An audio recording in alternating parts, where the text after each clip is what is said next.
China kini tidak lagi menutup-nutupi niatnya untuk memasok jet tempur C-10C buatannya kepada negara yang disebut sebagai sahabat. Pernyataan tersebut muncul bersamaan dengan meningkatnya minat Iran. Diketahui, Iran menunjukkan minat serius untuk mendapatkan pesawat tempur itu, guna memperkuat pertahanan udaranya yang saat ini dinilai telah ketinggalan zaman. Mengutip Tribun News pada 10 Juli, dilaporkan, jika Tehran benar-benar berhasil mengamankan pembelian jet tempur C-10C dari China, maka hal ini dapat menjadi titik balik dalam persaingannya dengan Israel. Diketahui, jet tempur C-10C merupakan pesawat multiperan yang kerap dijuluki Rafale Killer oleh pengamat militer kawasan. Sebab, kemampuannya yang dianggap mampu menandingi jet tempur buatan Barat. Kemungkinan ini dinilai bisa mengimbangi dominasi udara Israel di kawasan, terutama dalam kemampuan serangan udara yang selama ini tak tertandingi. Sementara itu, juru bicara Kementerian Pertahanan China Jiang Bin menyatakan bahwa negaranya telah siap untuk membagikan hasil pengembangan alutsista kepada negara-negara yang bersahabat dengan Beijing. Pernyataan tersebut memberikan sinyal kuat bahwa China mulai lebih terbuka dalam mengekspor produk pertahanan strategisnya. 3 prajurit militer Israel dilaporkan mengalami luka serius setelah ditembak oleh kelompok pejuang Palestina pada Kamis 10 Juli 2025 malam waktu setempat. Mengutip dari Tribun News, informasi tersebut langsung dikonfirmasi oleh pasukan pertahanan Israel. Dilaporkan ketiga tentara tersebut berasal dari Brigade ke-7 yang merupakan bagian dari Divisi ke-99. Mereka tengah bertugas dalam operasi militer darat di wilayah tengah jalur Gaza. Dilaporkan bahwa serangan penembak jitu itu kemungkinan besar dilakukan oleh Brigade Al-Qassam.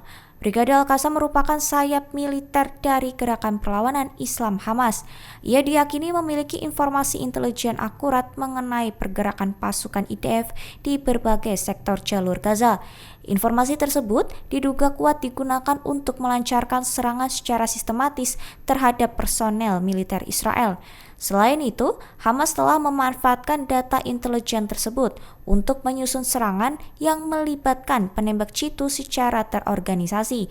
Selain itu, mereka juga meluncurkan rudal anti-tank serta meletakkan alat peledak dalam berbagai jarak dan formasi.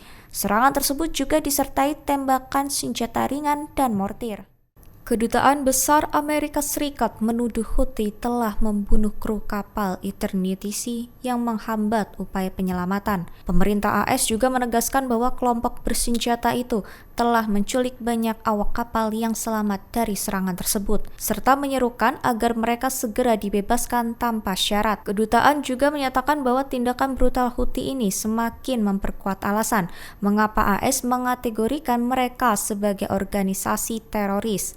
Sebelumnya, dilaporkan kapal Eternity Sea sendiri diserang pada Kamis 10 Juli 2025, menjadikannya kapal kedua yang tenggelam dalam waktu kurang dari 24 jam di kawasan Laut Merah. Sebelumnya, kapal bernama Magic Seas juga dilaporkan tenggelam akibat serangan serupa. Mengutip dari Tribun News, serangan ini menewaskan sedikitnya 4 awak kapal. 10 lainnya berhasil diselamatkan melalui operasi pencarian. Diketahui, evakuasi juga diluncurkan oleh tim maritim internasional. Namun, 6 awak kapal lainnya hingga kini masih belum diketahui nasibnya. Diduga kuat, ke-6 awak kapal yang hilang itu kini berada dalam tahanan. Israel dilaporkan bersikeras mempertahankan kontrol militer atas sebagian besar wilayah dan jalur bantuan di Gaza. Israel diketahui menginginkan hak penuh untuk tetap menguasai lebih dari sepertiga wilayah jalur Gaza, termasuk kota Rafah yang menjadi pintu utama distribusi bantuan kemanusiaan. Selain itu, Israel juga menuntut zona buffer militer selebar lebih dari 2 km di sepanjang perbatasan utara dan timur Gaza. Mengutip Al-Mayadin pada 10 Juli, Tel Aviv juga bersikukuh mempertahankan mekanisme distribusi bantuan kemanusiaan. Palestina menuding jalur distribusi bantuan yang dirancang sepihak oleh Israel tersebut sebagai jalur maut, sebab seringkali menjadi sasaran tembakan dan serangan udara saat warga mengantri bantuan. Sumber dari delegasi Palestina menyebut bahwa Israel yang keras kepala telah menjadi penghalang utama tercapainya kesepakatan gencatan senjata.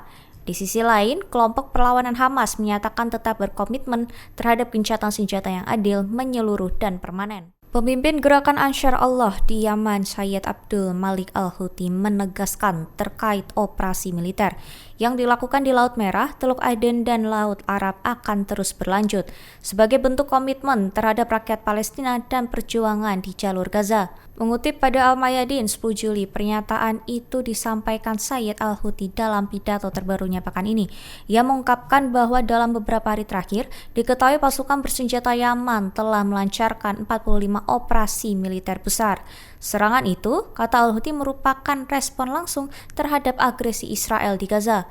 Ia juga menyatakan bahwa blokade laut terhadap kapal-kapal yang terafiliasi dengan Israel akan terus berlaku.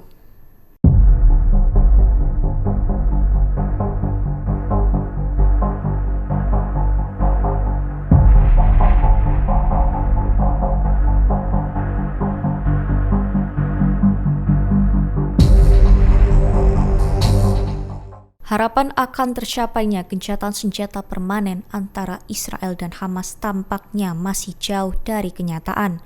Seorang pejabat senior Israel menyatakan bahwa kesepakatan gencatan senjata serta pembebasan sandera kemungkinan baru bisa diselesaikan dalam 1 hingga 2 minggu ke depan. Mengutip Tribun News pada 11 Juli, pejabat tersebut menyebut bahwa proses negosiasi ini tidak bisa diselesaikan dalam waktu singkat jika kesepakatan gencatan senjata sementara selama 60 hari berhasil tercapai. Israel berencana menggunakan masa jeda itu untuk mendorong dimulainya proses gencatan senjata permanen.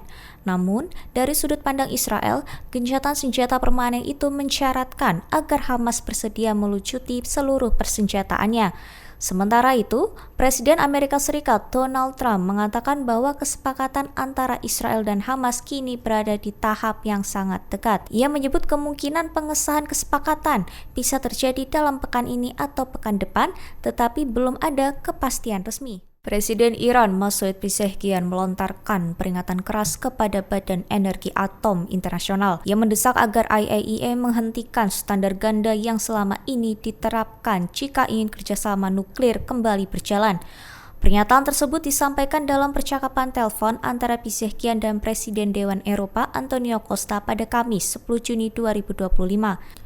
Mengutip dari Tribun News, Pezeshkian menegaskan bahwa kelanjutan kerjasama Tehran dengan IAEA sangat bergantung terhadap kesediaan Badan Pengawas Nuklir itu untuk mengoreksi pendekatannya yang dinilai berat sebelah. Ia juga menekankan bahwa setiap bentuk agresi yang kembali dilakukan terhadap Iran akan dibalas dengan lebih tegas dan membawa penyesalan. Sebelumnya, hubungan Iran dan IAEA memburuk drastis sejak pertengahan Juni 2025. Pemerintah Iran menuding IAEA tidak bersikap netral hingga justru menunjukkan keberpihakan terhadap Barat, terutama dalam menyikapi serangan AS dan Israel. Serangan udara brutal yang dilancarkan Israel sejak Kamis 10 Juli 2025 dini hari kembali menelan korban jiwa dalam jumlah besar. Terhitung 82 warga Palestina dilaporkan tewas hanya dalam waktu kurang dari 24 jam.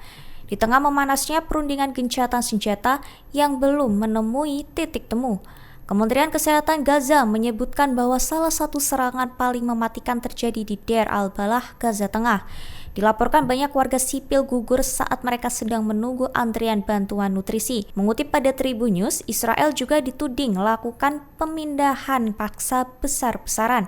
Menteri Pertahanan Israel, Israel Katz, menyampaikan bahwa pemerintahannya tengah menyiapkan langkah untuk memindahkan paksa warga sipil Gaza ke kota tenda di Rafah, wilayah paling selatan Gaza.